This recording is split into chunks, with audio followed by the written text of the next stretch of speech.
Hello, I'm Brendan O'Malley, Editor-in-Chief of University World News, the respected global online higher education publication. Welcome to our webinar on the Perpetual Student, Lifelong Learning for the New World. We are offering higher education academics, staff and organisations the opportunity to learn from and question international experts on the roles of higher education in lifelong learning. In the growing lifelong learning movement, hundreds of millions of people will become perpetual students, once a negative expression, but now also describing people who learn throughout and beyond working lives and demand more and ever-changing skills. Lifelong learning is offering qualifications in burgeoning numbers, ranging from badges and micro-credentials to degrees. It is taking place in a myriad public and private education providers, companies, governments, and civic organisations. But are universities being left behind? This is the second in a series of webinars being held in partnership with ABET, the United States-based but globally operating non-profit quality assurance and accreditation agency in the STEM fields. And we are very grateful for their support. And before I introduce you to our experts, we would like to hear from you all through a set of webinar polls. And you can find these in the interactions section to the top right of your screen. And the first poll will help us to understand who is attending today. So let us know whether you are, if you click on it, the interactions, you'll see the poll. Let us know whether you're a senior university leader, senior academic, university administrator, student, policymaker, or other. And if at any time during the discussion you have questions, please type them in the chat window, also on the right. And the webinar has been scheduled for 90 minutes, so the panel session will wrap up within an hour, leaving plenty of time for your questions. So do give us questions. And a recording of this webinar will be available afterwards. University News will send a link to the recording out by email to all people who registered for the webinar. And the recording will also be available on our YouTube channel. Just search for University World News on YouTube. Now, let me introduce you to our expert panelists. Welcome, Jonathan, Maria, and Hannah, and thank you very much for joining us. Jonathan is Professor of Innovation and Exchange at the University of Oxford, where he is Pro-Vice Chancellor without portfolio, President of Kellogg College, an Honorary Norham Fellow in the Department of Education, and a member of its SCOPE, that's Skills, Knowledge and Organisational Performance Research Centre. Mickey is Chair of the United Kingdom's Universities Association for Lifelong Learning. He is also an Honorary Professor of Economics at the University of Nottingham and Senior Fellow of Rutgers University in the United States. He is Managing Editor of the International Review of Applied Economics, a Fellow of Britain's Academy of Social Sciences, and was awarded an OBE for his services to education and lifelong learning. Maria Slowey is Emeritus Professor in the School of Policy and Practice and Founding Director of the Higher Education Research Centre, Institute of Education at Dublin City University, where she has also served as Vice President Learning Innovation. She is co-editor of the book Global Perspectives on Higher Education and Lifelong Learners. Broadly, Slowey focuses on comparative higher education and access to higher education and lifelong learning. She has published extensively and been an expert advisor to organizations that include UNESCO, OECD, the European Commission, the European Universities Association, and the Council of Europe. She is visiting professor at the Universities of Florence and Glasgow and senior editor of the journal Studies in Higher Education. Hannah Smith is a senior advisor at the European University Association and at University West in Sweden. She has extensive experience in higher education policy and strategy and has worked across Europe and internationally to advance issues related to access, mobility, and lifelong learning. Her expertise includes student-centered learning, digital transformation in education, and the role of universities in fostering skills for the future. Schmidt has been co-writing a number of EUA trends reports and reports on lifelong learning based on European policy initiatives that, among other issues, focus on how to support flexible and inclusive learning pathways. She has worked with higher education institutions and policymakers to promote lifelong learning as a core mission of universities. And she will share insights into on how universities and colleges can adapt to provide skills opportunities to learners of all ages. She has been awarded an honorary doctorate at the University West for her contribution to lifelong learning and the implementation of the Bologna process. Now, here we have the results of our first poll. So 11% are senior university leaders, 18% senior academics, 21% academics, 16% university administrators, 5% students, 5% policymakers, and 23% other roles. Now, the webinar will take the form of questions to our three panelists in an interview format. And our first question, we would like to ask each expert briefly about their current work as it relates to higher education and lifelong learning, and then to respond to the question, is higher education falling behind in providing lifelong learning opportunities? And we start with Jonathan. Jonathan, you've been leading a global lifelong survey of learners and employers who believe education should increasingly be seen as lifelong. They want clear pathways, more connection to real-world issues, and less expense, amongst other things. Do please also tell us about the research and findings. Great, thank you very much. Yeah, so I've got some slides that they can be shown. I'll run through them quickly. Now, I should say these are very initial results from this this research. It's not actually been released yet. We're still doing interviews, but I think it gives a flavour. So we've got responses from more than 10,000 people around the world. And if you go to the next slide, it shows why people are undertaking lifelong learning. They're the sort of responses you'd probably expected. The most common reason why is for personal development and to learn a specific new skill. But interesting that the fourth highest one was actually just enjoyment of the subject. So clearly a whole range. The next slide then, we asked, thinking about who they want to learn from in the future, in this, which is coming on to your question about universities, are they being left behind? What are they looking for in a provider?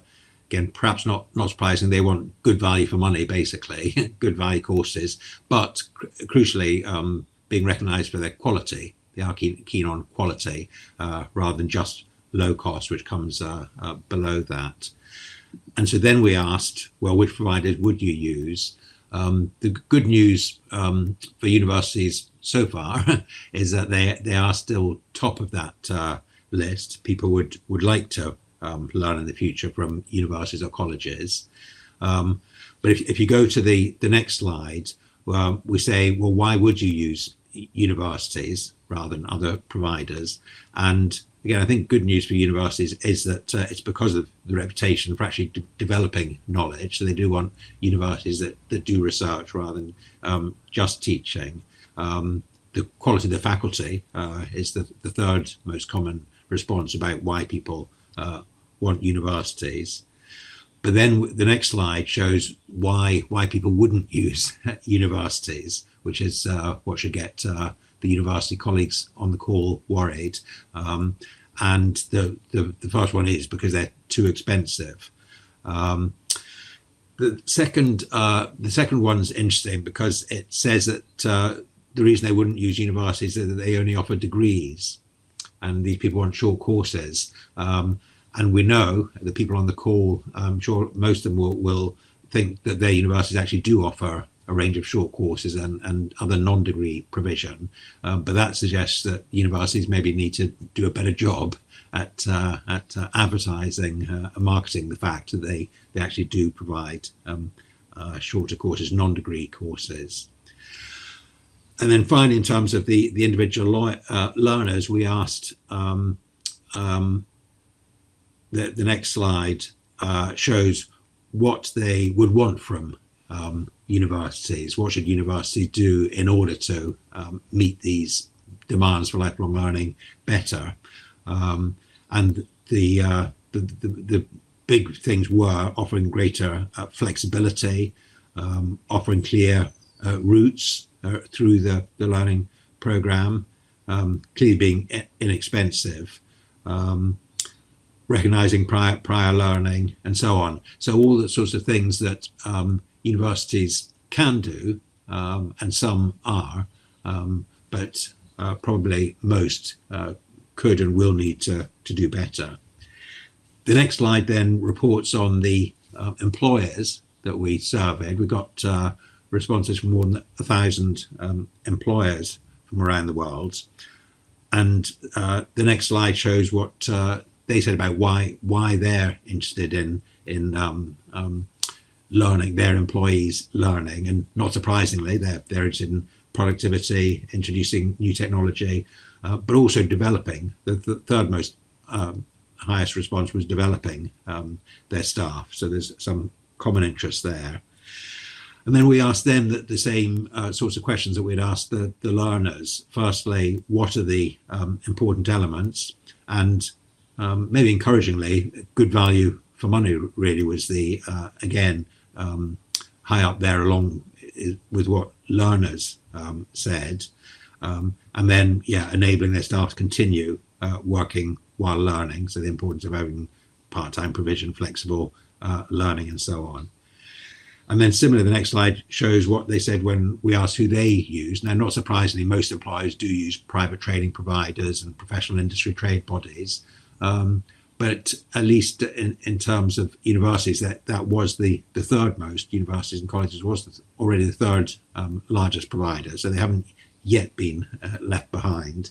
And then we asked the same questions that the next slide will show. What were the reasons for using universities, those that did, and again, maybe encouragingly for universities, that same sorts of things that learners were interested in, the good reputation the universities have for actually developing knowledge, doing research as well as teaching, adding value, the quality of the faculty, which was the fourth highest. But then we asked why those who didn't universities, why not? And interestingly, the top one was the idea that they were sort of too theoretical, which in some cases, may be true, but in others may be again a communication problem. People not realizing that universities are often very engaged in their locality and very engaged with individual employers and so on. Okay, so as I say, these are just initial results. We're now following up with interviews to get more in-depth responses, and the full results will be reported in June at the conference of the University Association for Lifelong Learning in June, which is hosted this year. Every year it's hosted by a different UK university, being hosted by the University of Liverpool this year. So people can get the full results there if they're able to join us, or subsequently if they're not. Thank you.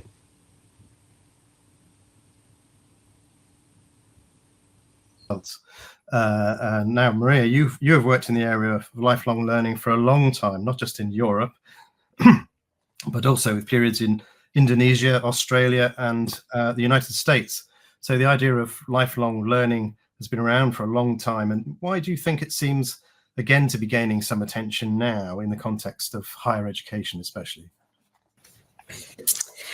Well, thank you, Brendan, and it's a great pleasure to be involved in this seminar.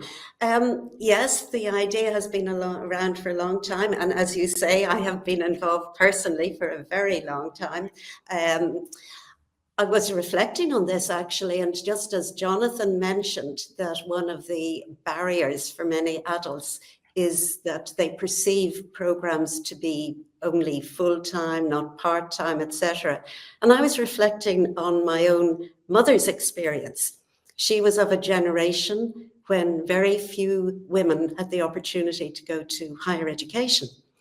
But one of our universities at the time, University College Dublin in Ireland, offered through a dedicated adult education centre part-time opportunities. And they were very accessible to people of all ages. And so in her 60s, she embarked on a philosophy course. So I think partly my professional and my personal interact for over many years.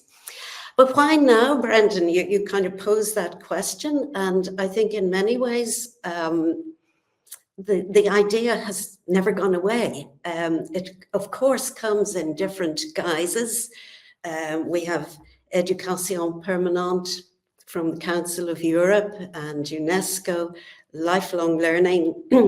Recurrent education was a concept promoted by OECD, particularly in the 1980s.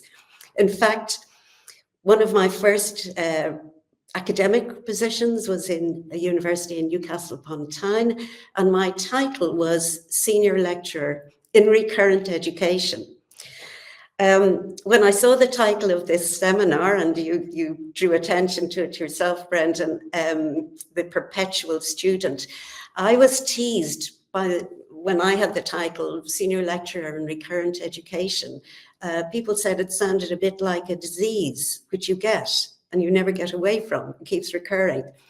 And in some respects, there is an element of truth about that when we talk about lifelong learning, because all the research shows, and I'm sure Jonathan's will reinforce this when it's fully articulated, that those who already have the highest level of education and the most exposure to education are the ones who wish to continue to learn throughout their entire lives.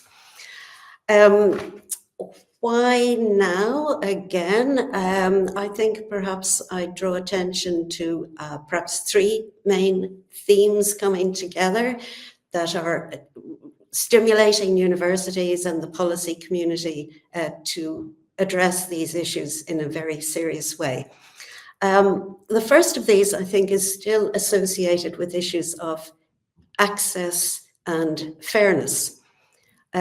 Despite the fact that we have seen increasing levels of participation of school leavers progressing to further and tertiary education and higher education, still significant inequalities remain, and particularly for the adult community who did not have the chance to progress to higher education at a younger age.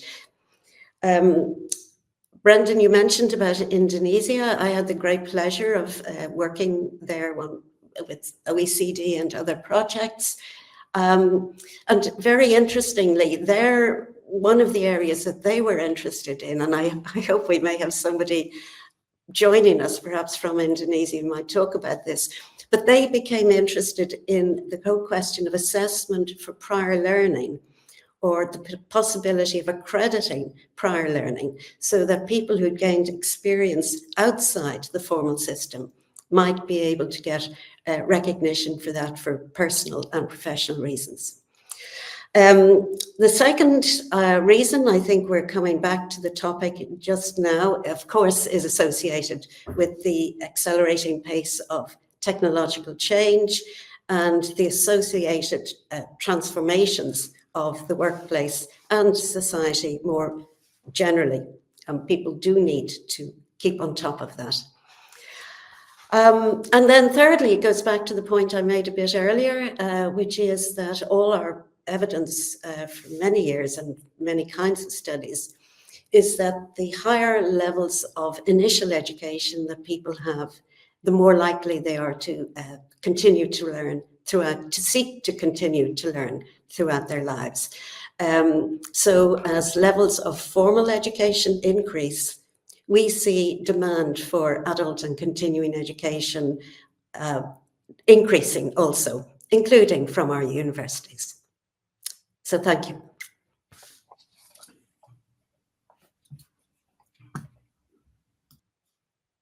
Thank you, Maria. That's very interesting, especially to learn that the demand is increasing all the time. Now, Hannah, you argue that universities have to work within their country's differing framework conditions for higher education, governance, law, and finances.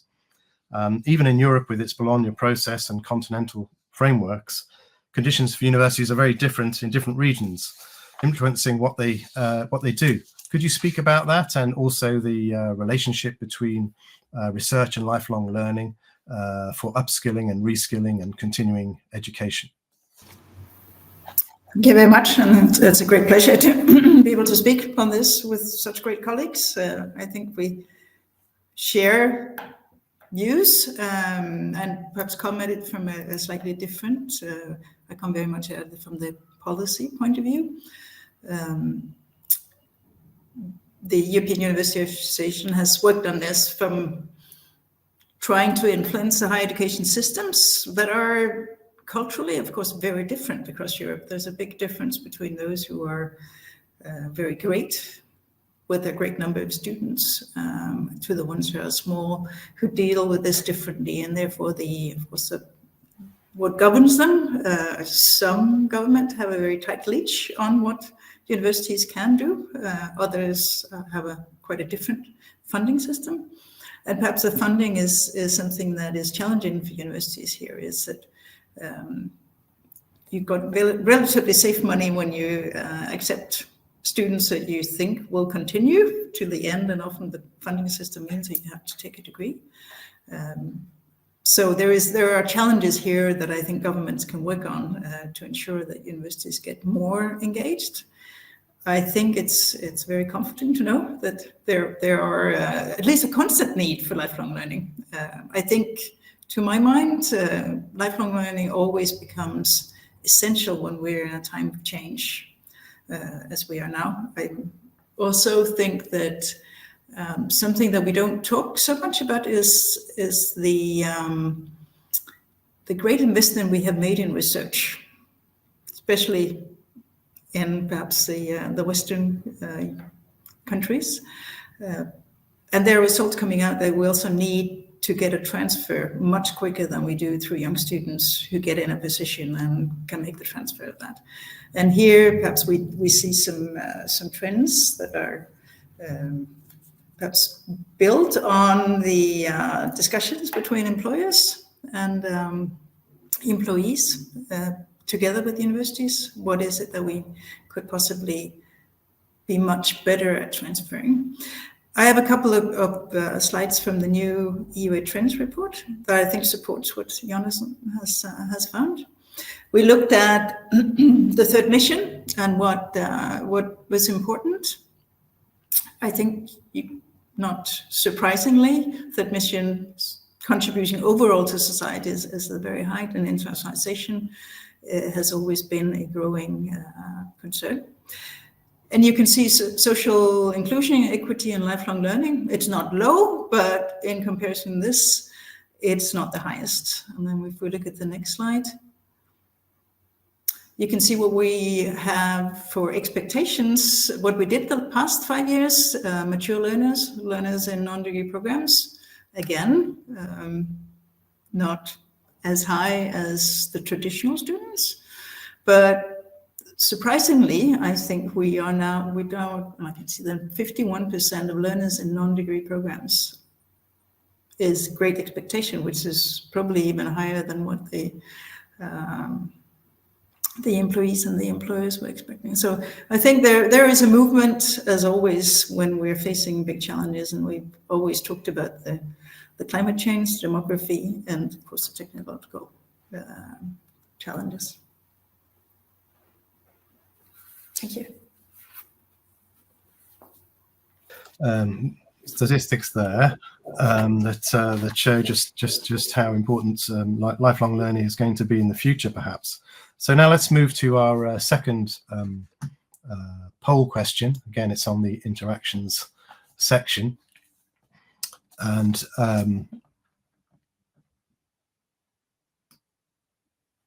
I'm not getting the second one there. All right, yes. So poll 2, yes, sorry about that. To what extent do you think the higher education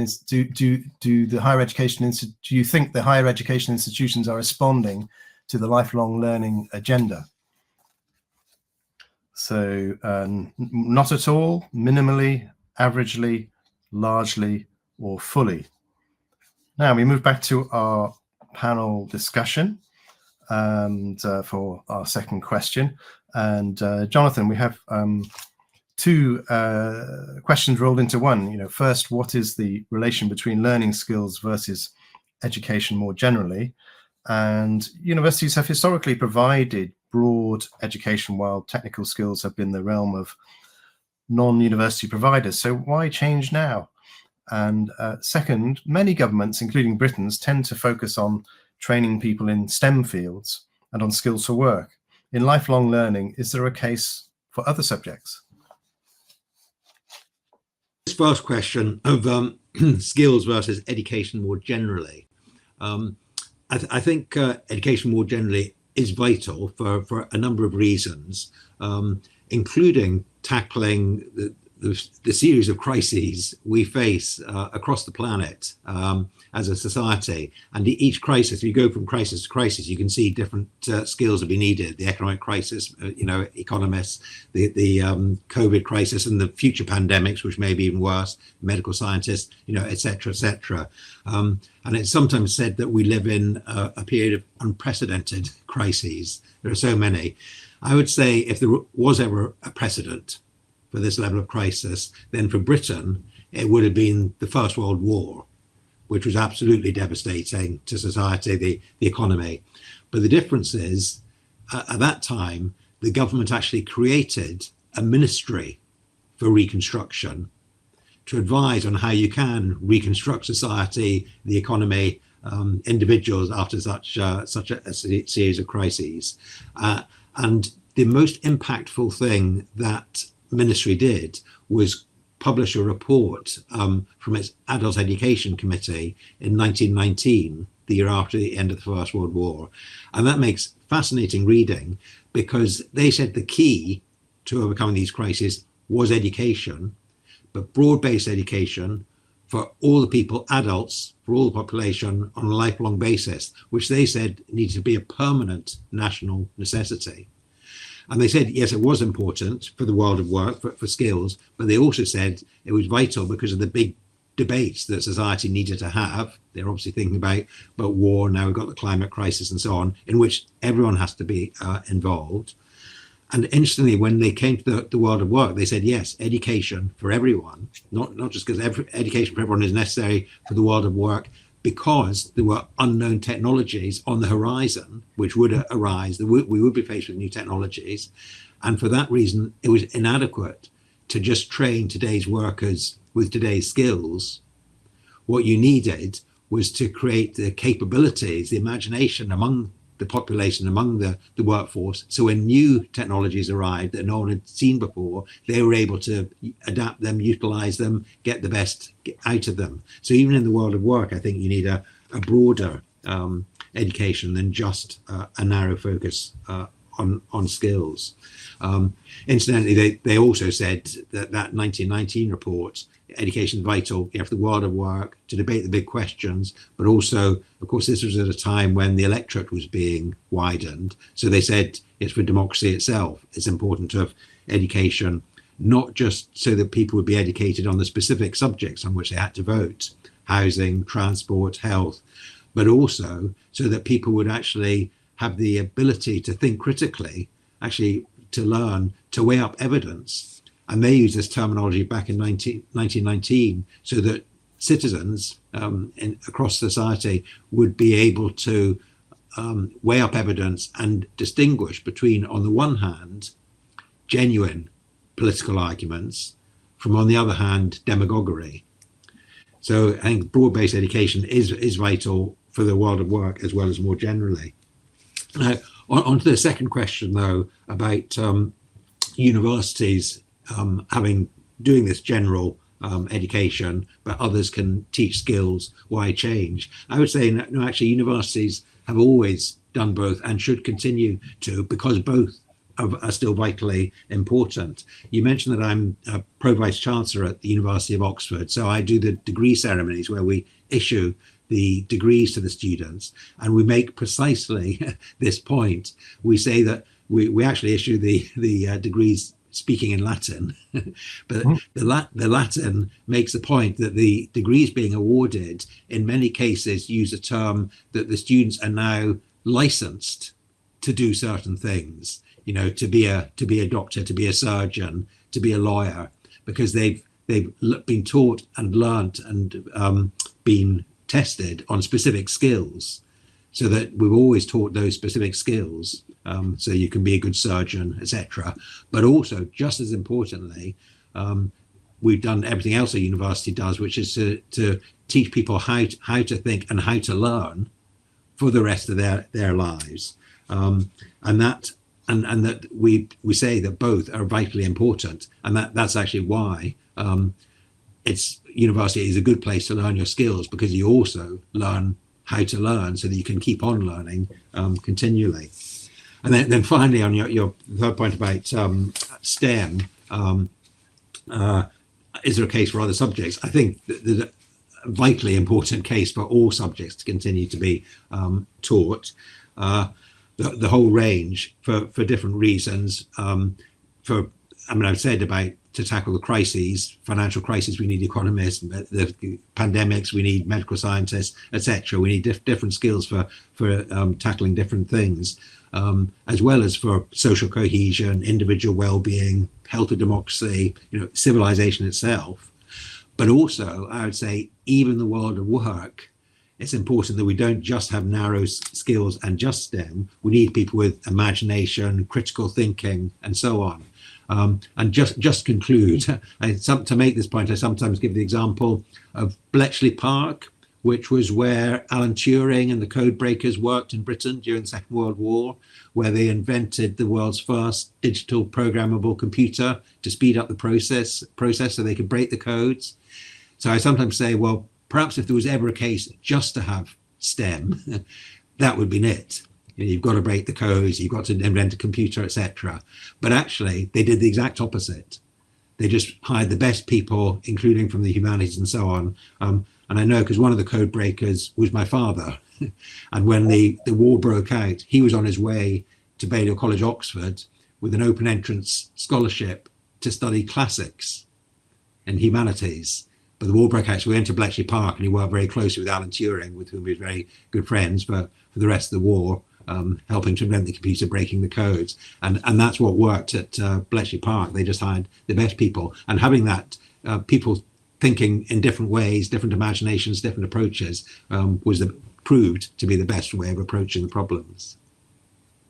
Thank you. Fascinating historical anecdote there. It'd be hard to find a better one than that, I think. But Maria, the world is now living through the challenges of demography, sustainability, and technology that the Charter on Lifelong Learning predicted in 2008. And there are major demographic changes underway around the world. We see that in lots of countries, including aging populations in many of them. Can you tell us about the impacts on lifelong learning of demographic and other changes and the challenges that arise?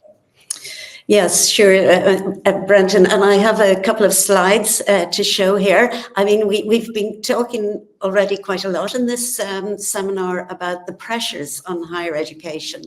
So the way I see it is we see competing stakeholders with competing mainly, but sometimes complementary requirements and demands on higher education. But the one I'd like to focus on, as you suggest, Brendan, is about socio-demographic changes, because we have aging populations, as I show in the next slide, where we look at the declining birth rate over a very rapidly declining birth rate across EU and OECD countries. And in fact, the demographic change is also reflected in other parts of the world, not just in the global north. So we have aging populations, and another side of the coin is, of course, we have significant increases in migration. My own country, Ireland, very quickly moved from a country with a long tradition of emigration to one of net immigration. So we've older people, and then we have new migrants coming to our communities. So how are we serving, particularly in this case, I'll just focus on the older adult. In the next slide, it shows the square triangles are the levels of higher education attained by relatively young people in the age group of 25 or so, up to 25. Whereas the bottom diamonds are the levels of higher education attained by older adults in the 55 to 64 year age group across a number of different countries. And I think this is important for us to emphasize, because firstly, it takes up the point that Hannah made, that about differences between countries. We do see variations. And of course, some countries have major technological institutions and parallel systems. But when we look simply at higher education, what this shows is that older people have lower levels of education, higher education, than younger people. And then we would expect that because systems have been expanding in recent years.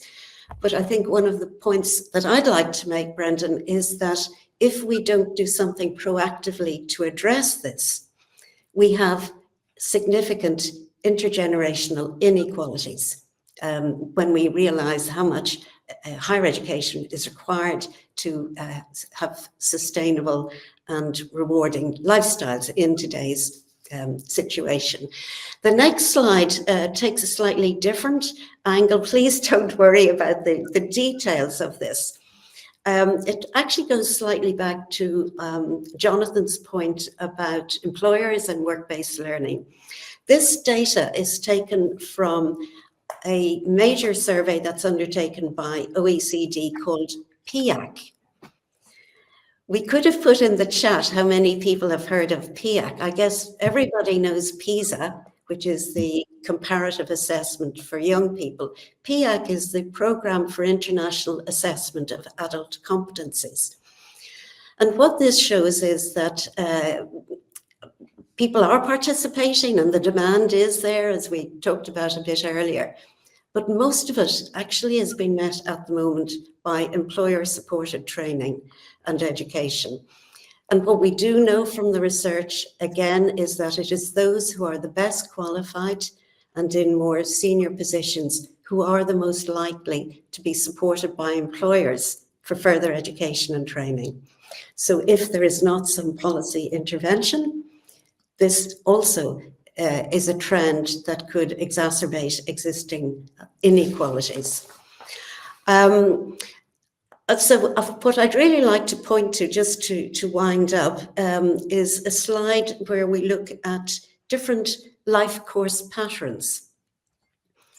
In this slide, and this comes from work undertaken by Tom Schuller, David Watson, Alan Tuckett some years ago in the UK. What they talk about is that we traditionally had a conception of a linear lifespan. Now, it was always something of a fiction, but the idea was front-loading education and training into work or into domestic responsibilities, rearing families and the like, retirement, fade out, perhaps gracefully or not so gracefully at the end. So this analysis suggests that we've got to think about the life course in very, very different ways. As many colleagues will be aware, there are books now on the bookshelves, The 100-Year Life. So we also know at the younger end, our younger people are staying in education longer. So the whole life course pattern is changing in most of our societies. And the question is, how do we respond to that from higher education? Thank you. Thank you, Maria. Very interesting. Now, Hannah, in Europe, the Bologna process, harmonizing higher education across the continent, has been underpinning discussions on flexible learning paths and student-centered learning. And the question is, have we actually created these, or is education still tightly governed? Is there a space for innovation? Countries are very different, but Hannah, what are your thoughts? And then again, Hannah and Andrei Sursok together published Engaging in Life and Learning in 2008, which looks at lifelong learning from an institutional point of view. It is popular and interest is growing, perhaps because it has the voices of universities and how they are dealing with lifelong learning. Hannah, perhaps you can talk about this as well.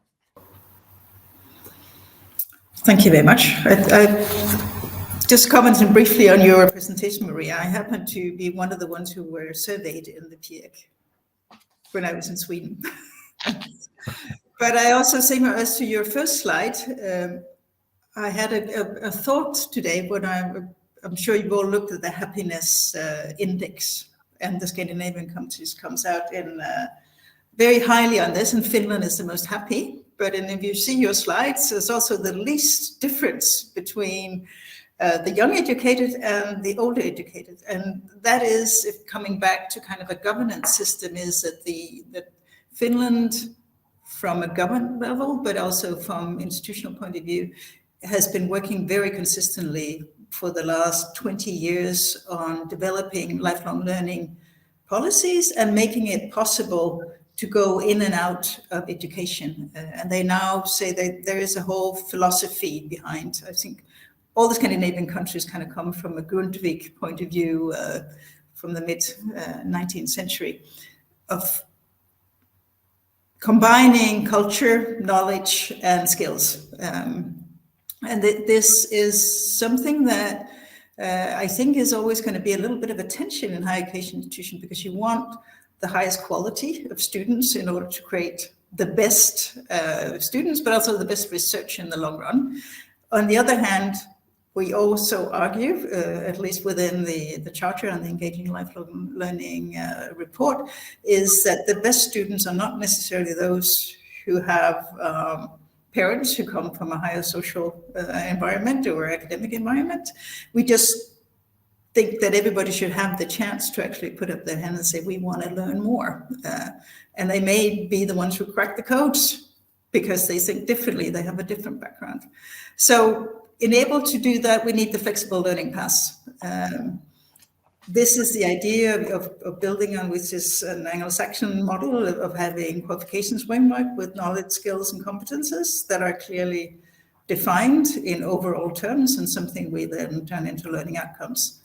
And ideally, they would be the tools to actually communicate to students and employers what are the qualifications that you come up with. Don't know how many who are on this webinar, but we're talking a lot about Europe, and the Bologna process, of course, has been defining of the way that we want to not only have mobility, but both physical mobility, international mobility, but also social mobility. That's a guiding.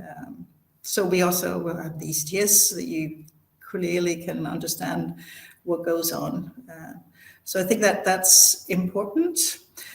The Commission is working very much on using skills as a vocabulary for what we in universities like to think of all three: the knowledge, the skills, and the competences, of the combination of that. And the Commission recently did a new communication on the union of skills, which of course is the basis for lifelong learning. And there they really want to move this agenda forward. And one of the ways that they're trying to do is to create a focus for how do teachers and professors learn to engage in lifelong learning. Perhaps there is a learning and teaching challenge for some in how do I teach, and perhaps a reluctance to change the curriculum that they have been working with for many years, to break that down into smaller, perhaps micro-credentials, but can come back and talk a little bit about some examples of how that has been done in different countries. Thank you, Hannah. Very interesting, and you know, especially the stressing the importance of flexible learning pathways and the different needs of different learners. So now we have the results of our second poll on our interactions section.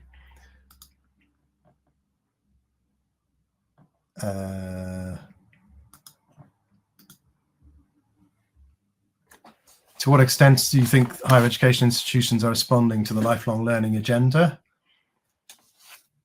Oh, I don't seem to have any figures there, Liam. We'll come back to that. Sorry, I don't know what's happened there. Okay, so let's move to the third set of questions.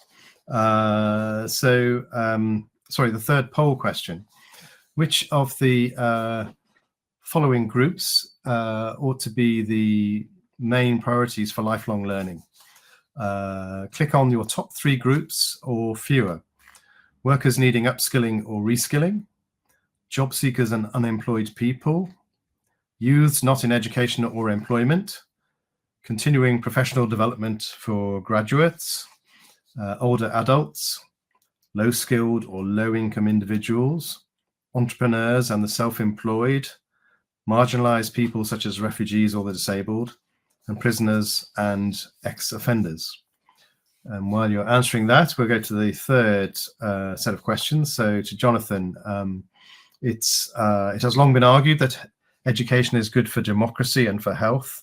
This is a lively topic globally, especially right now, and double-edged because today around the world there are countries that have never had such high levels of education, but where democracy is in retreat. Does this mean that people have been wrong when they've argued that education is good for democracy? Yeah, very good question. And I'd say, no, it suggests maybe there's, well, really been a retreat from the sort of adult education, lifelong learning, community education, which really can involve people in democratic processes.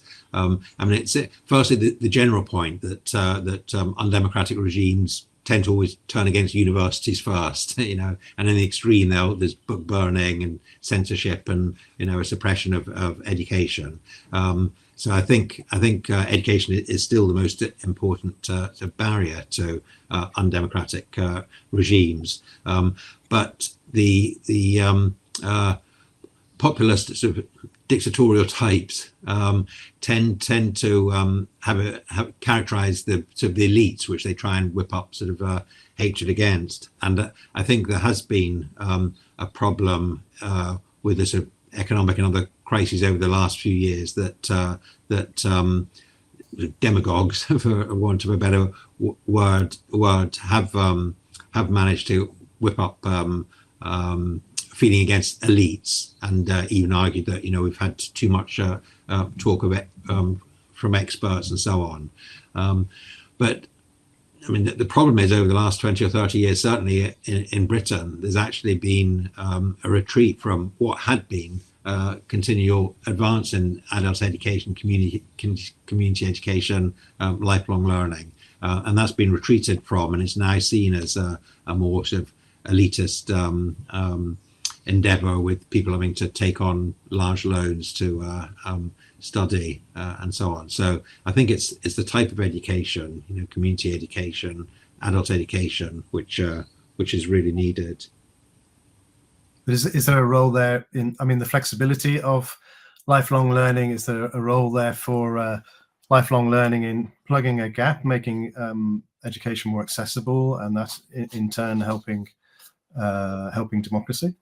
Exactly. Yeah, so that's exactly the point I was trying to make. Yeah, so the trouble is, certainly in Britain, there are now whole areas of the country where there's very little provision of education, where there used to be very healthy adult education, lifelong learning going around, which bound communities together, was good for individual well-being, and the underfunding of that and the retreat of that, I think, has allowed demagogues to sort of you know, make cheap points against sort of the experts. So I think it's both the need for community education, lifelong learning, you know, education for all, this permanent national necessity that the 1919 report featured, and also goes back to the other discussions we're having about, you know, the type of education, because one thing the 1919 report was very good on was that it should be up to individuals, communities, people to decide what they wanted to learn. If they wanted to learn about economics or politics, that should be fine. Whereas now there's this tendency to say, no, you must just study STEM subjects or whatever, which maybe doesn't really help it in the efforts to embed democratic processes in local communities and local government. Thank you. Maria, we know there are some institutional barriers to addressing lifelong learning needs and interests. Can we also point to some examples of innovative practice in relation to how universities are addressing and seeking to overcome these? Yes, thank you. And just a comment on what Jonathan and Hannah said, I think that much of the good practice is associated with partnership working. So not universities trying to do things on their own, but working with community organisations, NGOs, local authorities, trade unions, and the like. And one example that it's just one I've picked from, could be from many, but it's taking up the demographic change point. Dublin City University, Strathclyde University, and Arizona University some years ago set up an initiative called the Age-Friendly University. And that has attracted significant interest from universities across the globe. It centres around 10 principles or objectives, which are on the next slide. Please, colleagues who are here, don't worry about looking at the 10 of them, but they will be available to you. But basically, the whole idea is that it's an aim of trying to make the university representative of the community in which it is based. And I think this is really important because although we focus a lot on, for example, in rankings, international rankings, it's very important that our research is internationally orientated, but we still very often and largely are physically based in a community, in a city, in a region. So these principles, the idea is looking at older adults, ways in which we can help them to connect into our university. And there are many other organizations around. Brendan, I don't want to get into alphabet soup acronyms, but the UNESCO Institute of Lifelong Learning, major project on universities and older adults, UCAN, the European Universities Continuing Education Network, UNESCO, the ASEM Lifelong Learning Hub, and the organizations represented here, the European Universities Association and Jonathan's University Association of Lifelong Learning. These are all networks of researchers, practitioners, university leaders who together are trying to crack some of these challenges that we face. So before we get too despondent, I think there are quite a number of initiatives around, and one that that I was recently involved with is on the next slide, where we worked with employers actually, where we were trying to identify how can the university, employers, and organizations representing older adults work together to identify what the skills gaps might be, but also in this particular example, what some of the myths are about older learners and older workers. So thank you. Thank you very much, Maria. Hannah, you argue that there's a little incentive for universities to provide lifelong learning. Higher education is an expensive exercise and universities cannot afford to put in work for unfunded courses. But there's an example with France, who provides strong leadership on promoting lifelong learning, and you've found innovative lifelong learning initiatives across Scandinavia. Could you tell us about these and other approaches that have worked? Well, and then sort of in the line of Maria's, it's quite clear that the third age university is something that when we started looking at the Charter for Lifelong Learning was a bit of a surprise that was so strong in Central, in Eastern Europe and in Southern Europe, which is not so much of a tradition, or was not so much of a tradition in Northern Europe, but it is certainly growing now, at least the universities that I see in Scandinavia are much better at creating the kind of perhaps did not think about so much before, that that's a social gathering point, and therefore it's healthy for you and makes you happy. Another example, I think perhaps not for that age group, are the learning centers that also have been around for a long time, but learning centers locally, not in areas that are far from universities, have had a great success with using the digital advantages that we now have and creating a learning environment where students get together and kind of share their knowledge and experiences of doing that. That is perhaps where we have failed before with online learning, is when you don't get the learning in the environment, and this is perhaps one of the reasons why we discuss democracy as well, is that the learning to respect somebody else's opinion is one of the things that we do in universities. So you learn how to argue and you learn to respect that there are different points of views, and it's something that I don't think we're good enough at explaining. As far as examples of Scandinavia, I was lucky enough to look at some initiatives for continuing education in the Nordic countries, because engineers feel that they are falling behind elder who perhaps had their degrees 25, 30 years ago. They want only a little upgrading, reskilling, and there were different ways of doing that. Again, the Finnish government responded to employers saying we have a deficit of engineers, we have a deficit of women in STEM, and got together and created a platform where it was possible to get the micro-credentials, but you could also apply based on non-formal learning to get into some of these engineering offers. So that in itself was a good idea. Another, coming back to how we need new research, is the Swedish Research Council, the Innovation Research Council. It's called the Knowledge Foundation, have been funding a lot of projects or co-funding projects where employers are engaged. And they started the micro-credentials about 10 years ago and have found that it's possible to make these small credentials at master level for students who not necessarily have the formal qualifications, but have the work qualifications, having worked in the field. And they're, what do you call that? When you graduate in a course, there's a fine name for that. And 92% of them were able to do this, despite the fact that they didn't have the formal qualifications.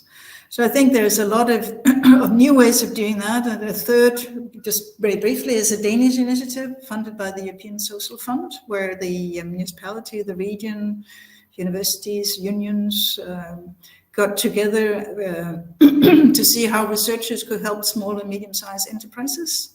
So the researchers went out to the companies who applied to be part of it, and identified just which tool in the digital toolbox would be a good thing for them to apply. Went back and looked at the university's offers of courses already available, and they were able to do courses targeted, always with the manager participating, because they say there's no point in sending in a single person who will not be able to make the changes. You need actually a manager in this mix in order to make the change happen quickly. This, of course, is expensive, but it also had an added benefit for the universities, is that the researchers got a really good view on what is happening in small and medium enterprises. So there was kind of a win-win situation for everybody involved.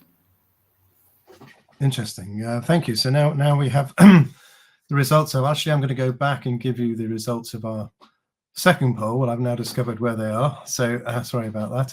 But the second poll was, to what extent do higher education institutions responding to the lifelong learning agenda?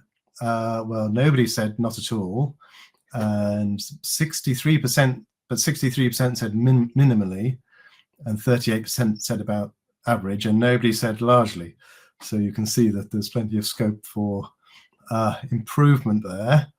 And if we go to our poll 3 about the benefits, which of the following groups ought to be the main priorities for lifelong learning? Select up to 3. The group that came top was workers needing upskilling or reskilling, and job seekers and unemployed people came second, and continuing professional development third, and then youth not in education or employment came after that. So that's interesting how that varies from the other data we've had earlier in the webinar. And now we're going to go to our fourth poll question, which is, which among the following do you think are the main barriers facing adult learners in higher education? And select up to 3, and you can choose from timing of in-person classes, lack of recognition of prior learning, lack of flexibility of credits accumulation, curricula not addressing interests, time away from employment, time away from domestic responsibilities, finances, negative prior educational experiences, lack of impartial advice and guidance, fear of failure, feeling I'm too old to learn. Oh, that's interesting. So let's go now. We're heading into our last 2 sets of questions and answers from our experts, and then we'll have some questions from the audience as well. So please do add some questions into the chat if you'd like to ask them. So Jonathan, there's been we just heard a little bit about credentials there, but there has been a rapid growth in the numbers and fields of small courses that offer badges or micro-credentials, and employers are increasingly welcoming these as legitimate qualifications. Your survey touched on this issue in terms of what people want, micro-credentials, degrees, etc. Could you elaborate on what the survey found and the issue more generally? Yeah, absolutely. Just before doing that, I saw someone in the chat asked about the 1919 report I mentioned. I should say, it was such a good report that when the centenary of its publication was approaching, we created an Adult Education 100 campaign to publicize it, and we created a centenary commission which published a report exactly 100 years after the 1919 report in 2019. And that report is free of charge. Here it's at www.centenarycommission.org, and it's got lots of other material there, everything all free of charge. It's called a permanent national necessity, which is the phrase I used before, because this little blue publication is the 1919 report, the final report on adult education, and that used the phrase that adult education should be a permanent national necessity. So yeah, I'd recommend everyone have a look at that. And actually one of the things it recommends strongly is exactly what Maria was saying, that adult education, lifelong learning shouldn't be taught. Universities shouldn't seek to teach them on their own. What we need is local partnerships. The Centenary Commission referred to them as adult learning partnerships need to be established, bringing together local and regional government, universities and colleges, community and educational groups, local employers, broadly defined, etc. So that's exactly right, which is really what happened in Britain when adult education, community education was really strong in the 1950s, 60s, 70s, before it started being cut. But on your question about micro-credentials, yeah, very, very good question. Yeah, and I think briefly the answer is absolutely right. People are increasingly interested in them, both learners and employers. Lots of scope, and more work needs to be done in order to try and get at least a common language. I think in all these things, it's a mistake to think you can get one definition which everything will fit into. Our previous vice chancellor at Oxford University used to say, if you can't deal with the concept of ambiguity, then you're in the wrong business. There's always going to be, exceptions. But coincidentally, I spent yesterday at the University of Warwick, the Lifelong Learning Centre at the University of Warwick, chairing an event of the Universities Association for Lifelong Learning, discussing nothing other than micro-credentials, badges, and so on. And I take the point of the poll that universities in general haven't done enough, but there are some universities in Britain who are really committed to making lifelong learning central to the strategy of the university as a whole, not just their continuing education department or their CPD centre. And one of those is the University of Manchester, which has committed £23 million of its own money in order to make lifelong learning central. And they're working hard at the micro-credentials, badges, and so on. But we had this day conference, and we're going to make it a major part of the work we do at the June annual conference of the University Association of Lifelong Learning, to get a common language.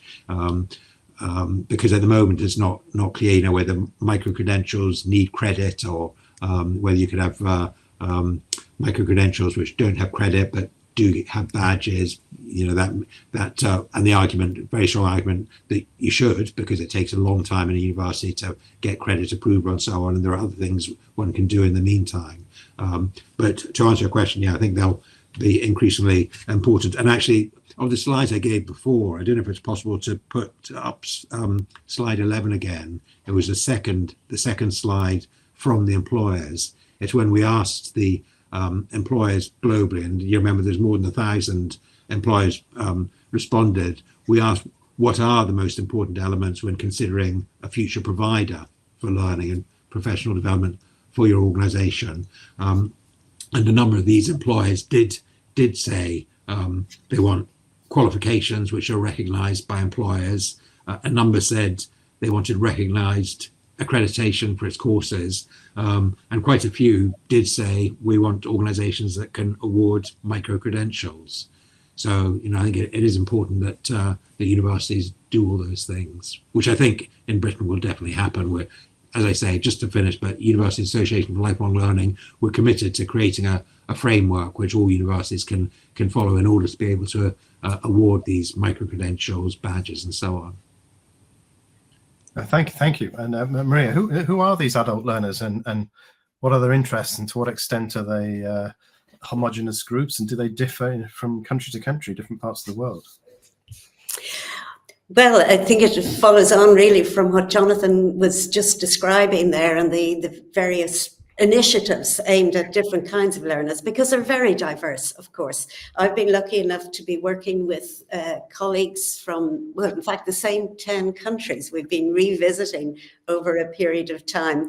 And what we see in all of the countries, which includes Mexico, Canada, Australia, Japan, as well as different parts of Europe, is yes, there are increasing levels of participation in higher education.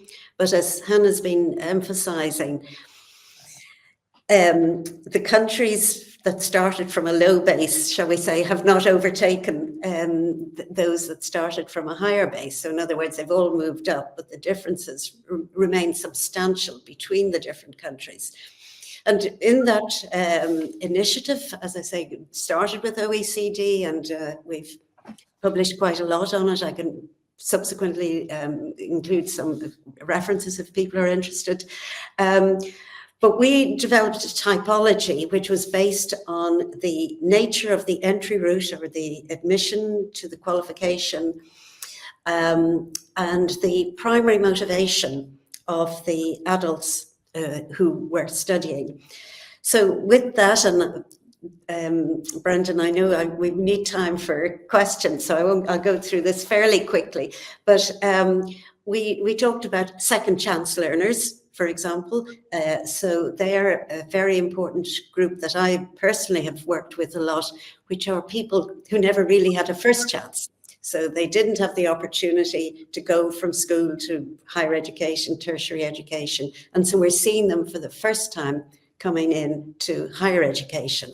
And that's a very important group in terms of promoting the equity agenda. And Another group perhaps might be similar, but we call them deferrers. So these are people who could have gone to higher education, but they decide to go into work or to raise a family or to travel or to do other things. So these are people who are qualified in a conventional sense to progress to higher education, but decided not to do so.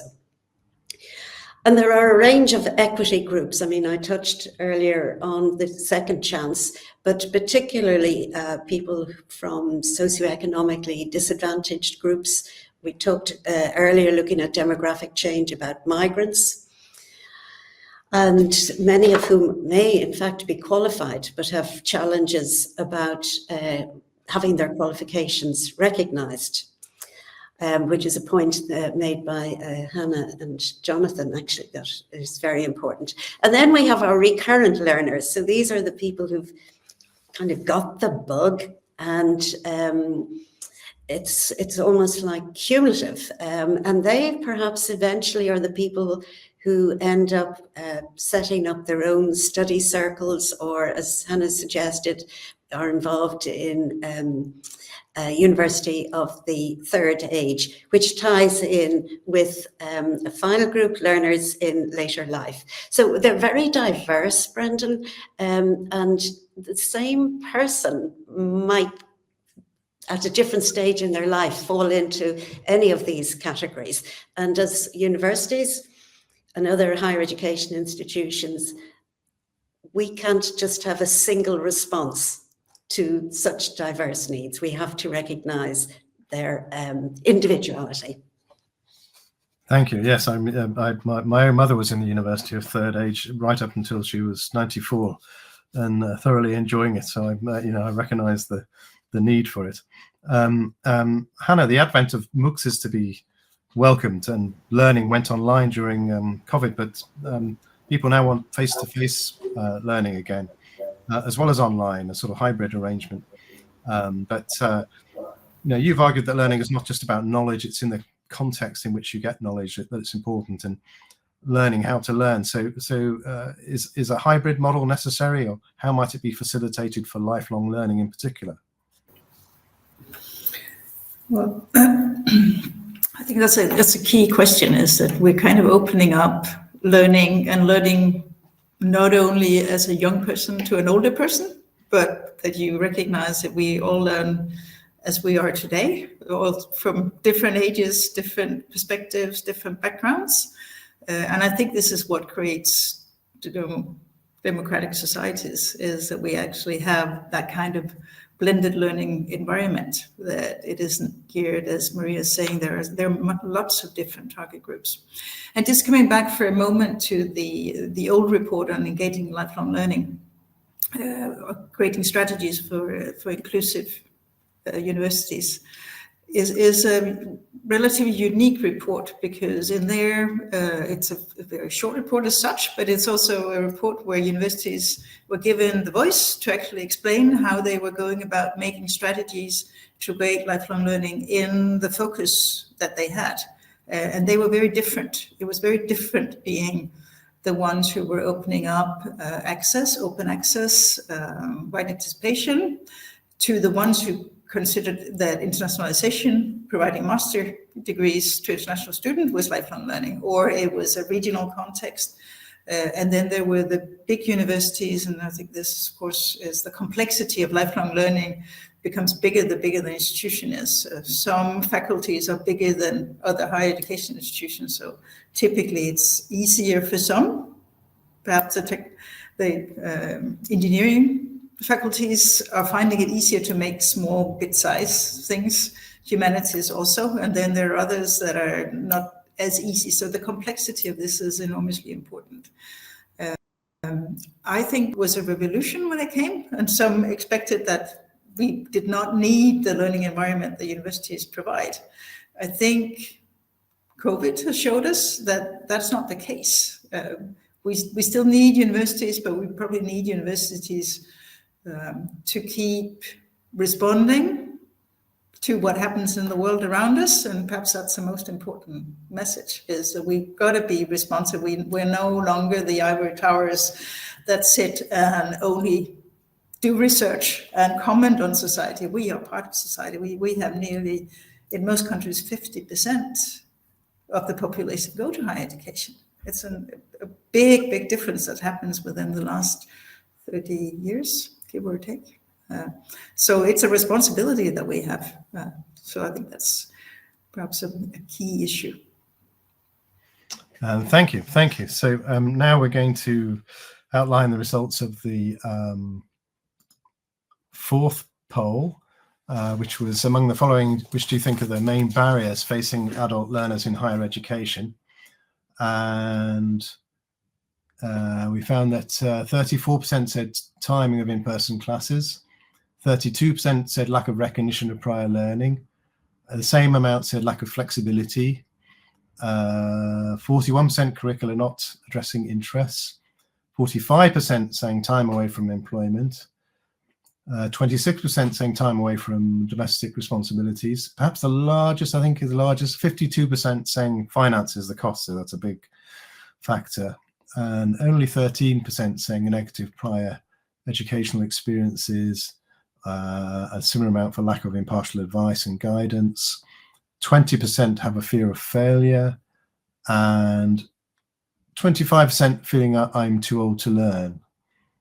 So that's interesting. But now I just like, before we go to the last question for our panelists, I think I'd like to just open up to give some of our audience a chance to ask a question. And there's an interesting one here from we are a global webinar, and there's one from Ethiopia here. So let's think about Africa, because Anne Dulelam Gazeghagen, sorry if I pronounced that incorrectly, but many people in Ethiopia do not have access to structured lifelong learning programs. How can micro-credentials, online certifications, and open educational resources be effectively introduced? Kindly share your experience on this. Who's going to volunteer to answer on this one?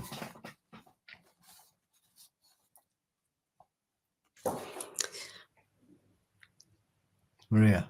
Well, I think it's wonderful to have a colleague from Ethiopia joining us today. But one of the themes that I mentioned, and I think others reinforced it, is the partnership working.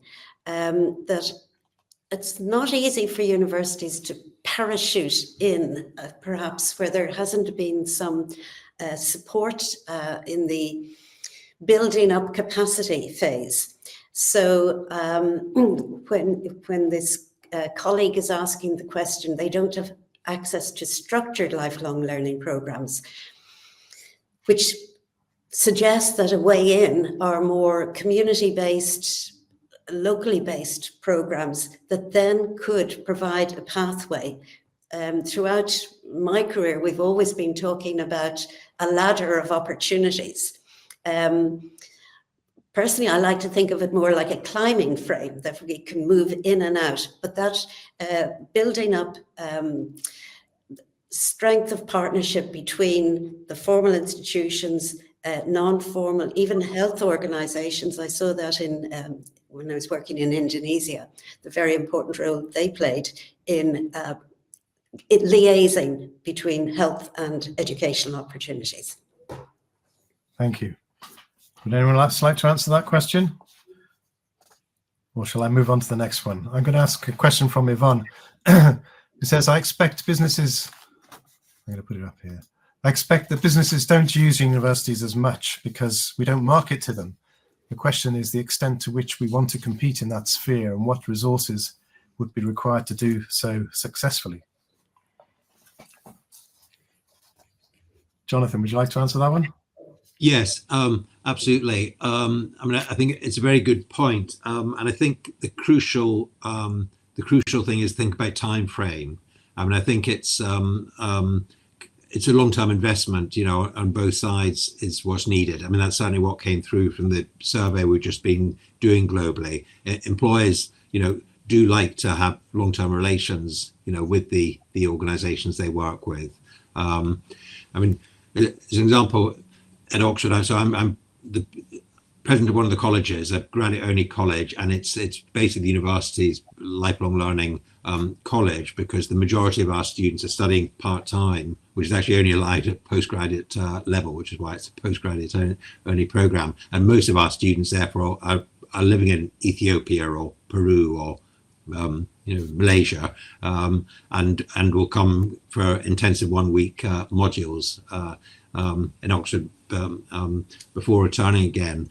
And when Oxford first it was only in 1990 that Oxford allowed part-time study at postgraduate level, and IBM, the company, had little to do with the university before, but they were very keen for their employees to be able to study software engineering on a part-time basis while staying in the company.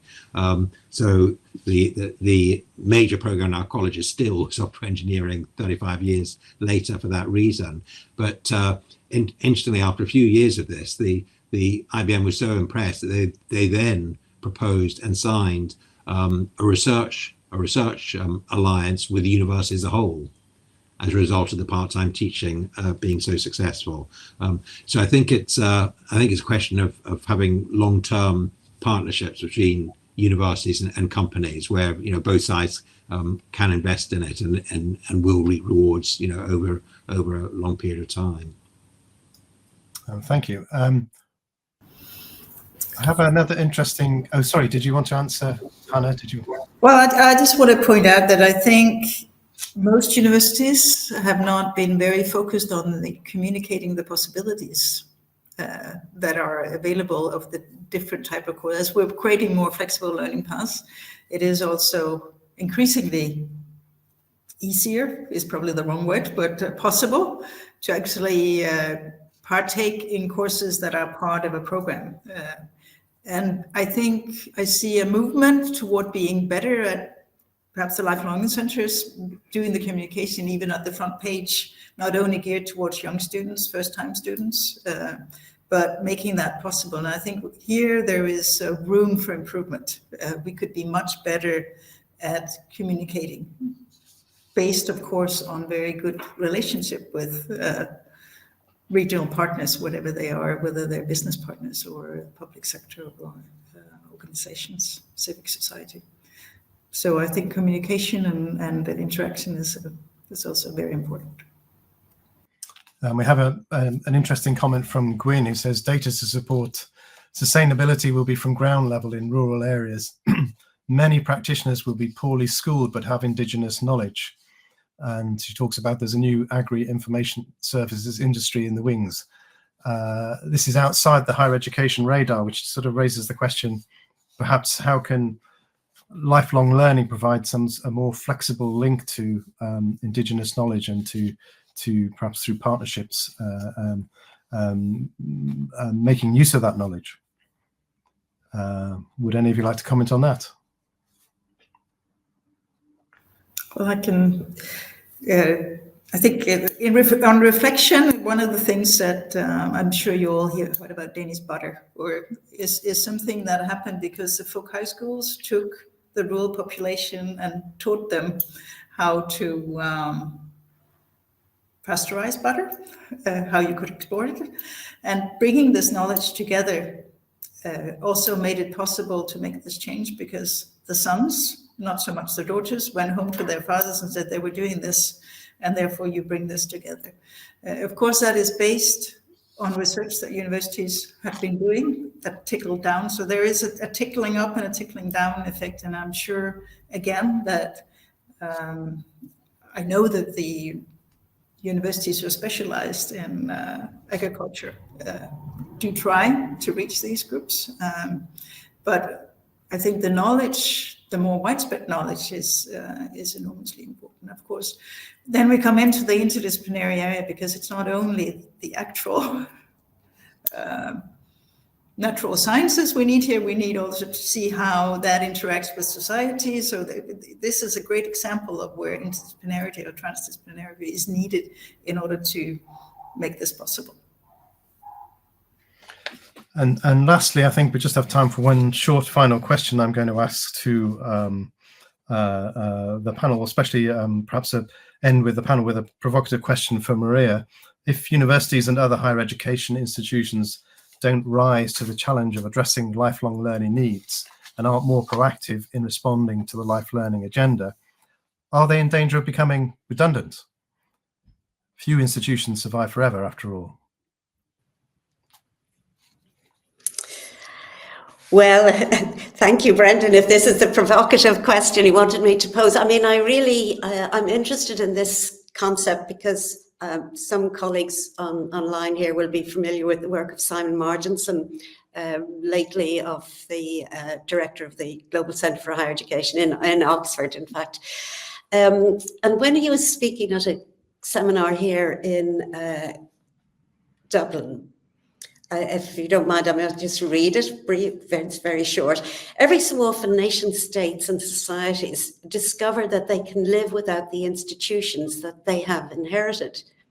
When institutions stand for nothing more, nothing deeper or more collective, no greater public good than the aggregation of the self-interested of a select part of the people, like, he says, the monasteries in China and England that captured, held, and accumulated vast social resources, but came to exist only for themselves and those who use them.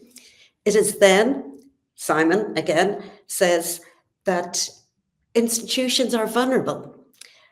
After all, self-interest can be channeled in 1,000 other ways. There is nothing sacred about one way of doing it. And I just think it's provocative to us. I think our universities and our colleges are trying to respond. But it's kind of a warning. If, as we're suggesting on this panel, there's a lot happening on the demand side from the learners, from civil society, from employers. There are other organizations that can fill some of these needs if we don't, in universities, respond in more proactive ways.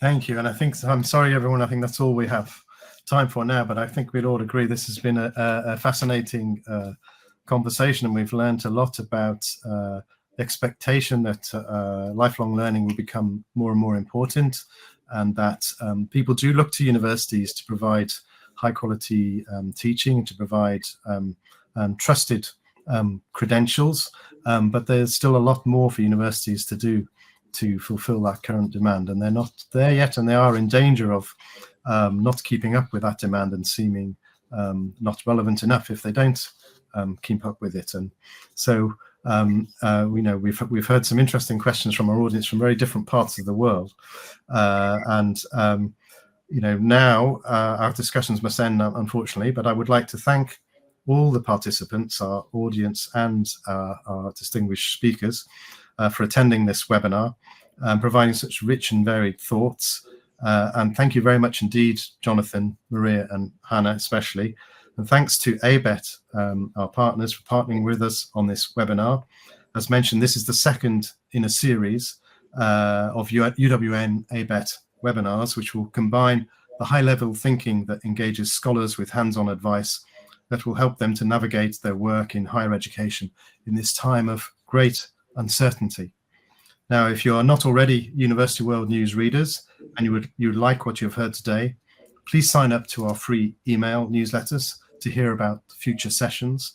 You do that via the form at the end of all of our articles and on the website, which is www.universityworldnews.com. Thank you, everybody. Goodbye. Thank you very much. Bye. Thank you. Goodbye.